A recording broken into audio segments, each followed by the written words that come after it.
I'll be recorded too, so don't see anything weird. Where's the camera at? Behind us. Hi. So, my name is Jake Trujillo. I'm attending the Master's of Science in Native American Leadership program here at Southeastern. And one of my presentations is with the Effective and Professional Communication course, which has been quite difficult for me, I believe. I just had knee surgery done about 2 weeks ago, so I'm trying to get through that and do this at the same time. It's a little fun. But I'm going to do a little presentation of Choctaw culture and how I perceive it and what it tends to be. So, when I was about 16 years old and that didn't work.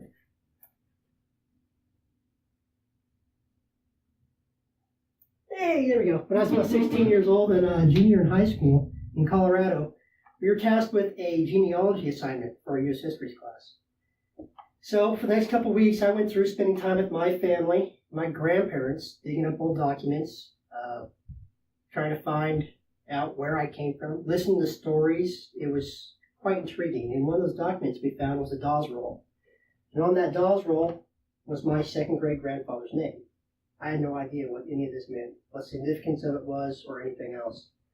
I turned that document in with my genealogy report, and a couple days later, my history teacher pulled me aside and said, I need to talk with you about this report.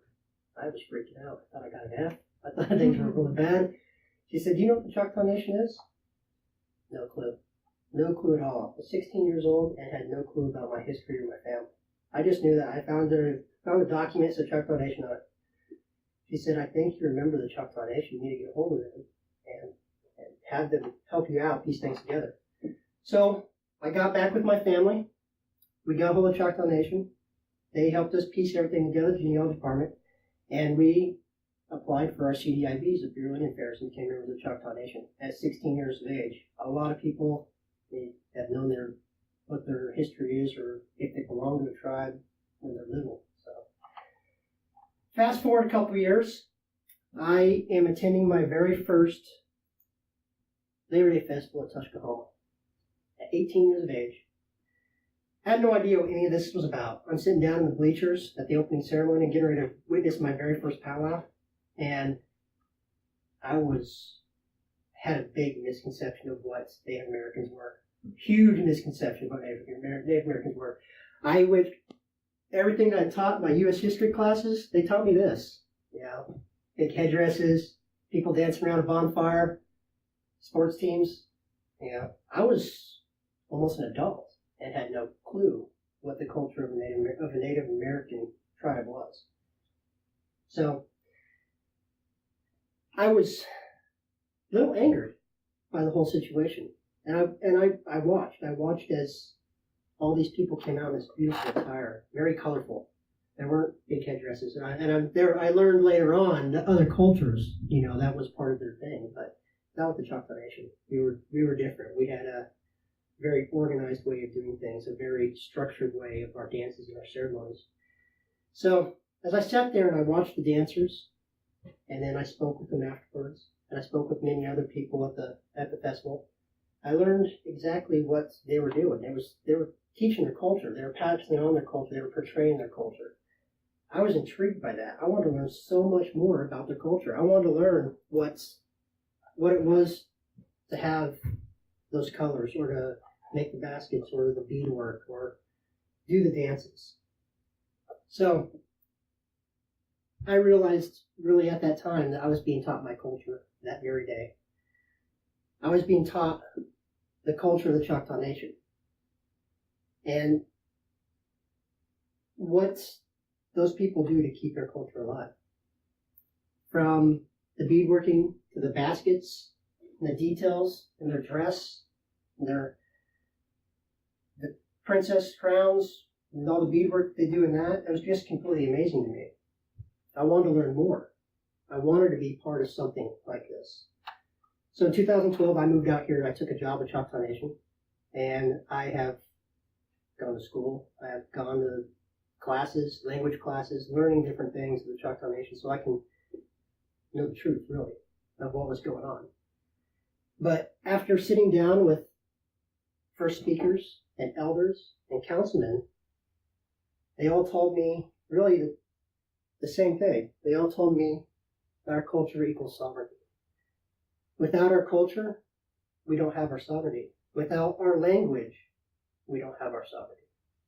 It is the identity of the Choctaw people that protects our sovereignty. So it really made me start to think. I got in and I started really looking at everything. I realized our culture itself was in danger. Our language had been close to extinction. Our stickball and food recipes were barely kept alive by small families, small circles of families.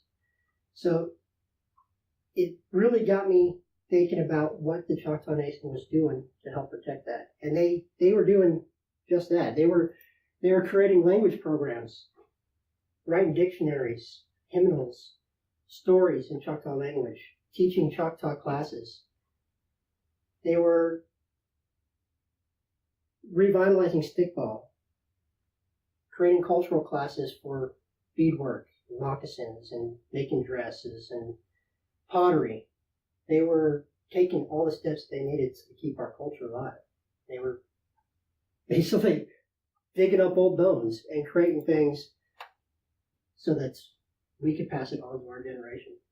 And every Monday we hold a Heritage Day. Every Monday of every month, first Monday of every month, we hold a Heritage Day so that we can teach people pottery work or how to do beadwork and tell stories in Choctaw. This is important stuff. But not only are we holding the Heritage Day, but we also created an entire cultural preservation department. They do nothing but go around the 10.5 counties to all the community centers and teach people our culture. Tell them stories. I was just at the community center here in Durant on Wednesday. They were making baskets. It was pretty cool stuff. They looked like Easter eggs when they were done, but they were making baskets. So it was a very interesting thing. It was something that was important to the Choctaw Nation, to keep that culture alive. So what I want to encourage you all to do is go to a Choctaw language class. I just think it's not working. Mm-hmm. Go to a Choctaw language class. Learn how to speak the Choctaw language. They start all the way down. They got full curriculum now. So they can sit you down. They teach you what a table is, and what a chair is, and what a book is. And they teach you what the basics of all the nouns. And then they teach you how to put it all together grammatically. Then go to a cultural class. Go to a community center and learn how to do beadworking. Learn how to do the pottery working and the basket weaving. Sit down with our elders and our first speakers and learn the stories. Hear them speak the language. It starts to put everything all together really, really closely. You start hearing exactly what you were learning when the first speaker talks with you.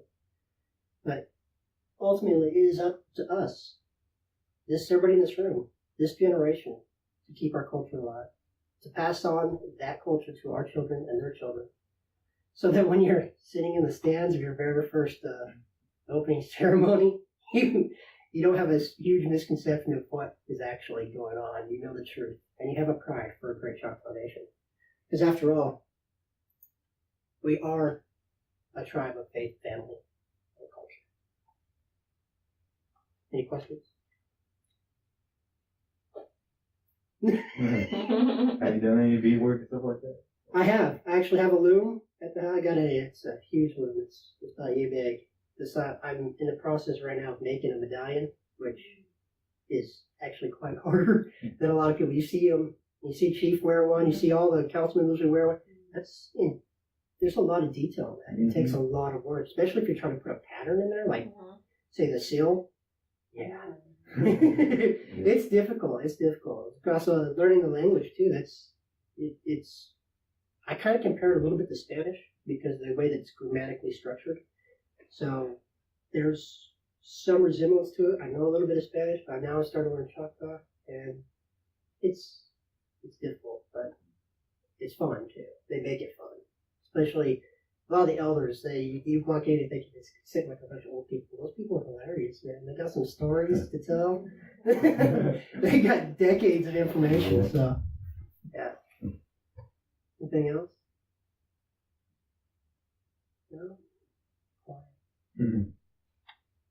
I appreciate you guys sitting in for this. Sorry it was No, nice job. kind of all over the place, That's pretty cool. but really I've looked at a lot of it, and doing these tribal sovereignty classes with Southeastern. Not only this one, but there's some other stuff that was done. Choctaw language is now a course here at Southeastern too, isn't it? Yeah. So, I mean, getting involved in some of that stuff and get credit for it, and you learn something. This tribal sovereignty, especially, exactly how we came to existence with the federal governments and how we hold our own land or our own language or our own governments. Pretty important stuff, especially if you're Choctaw. All right. Thanks. Nice job. Pretty cool.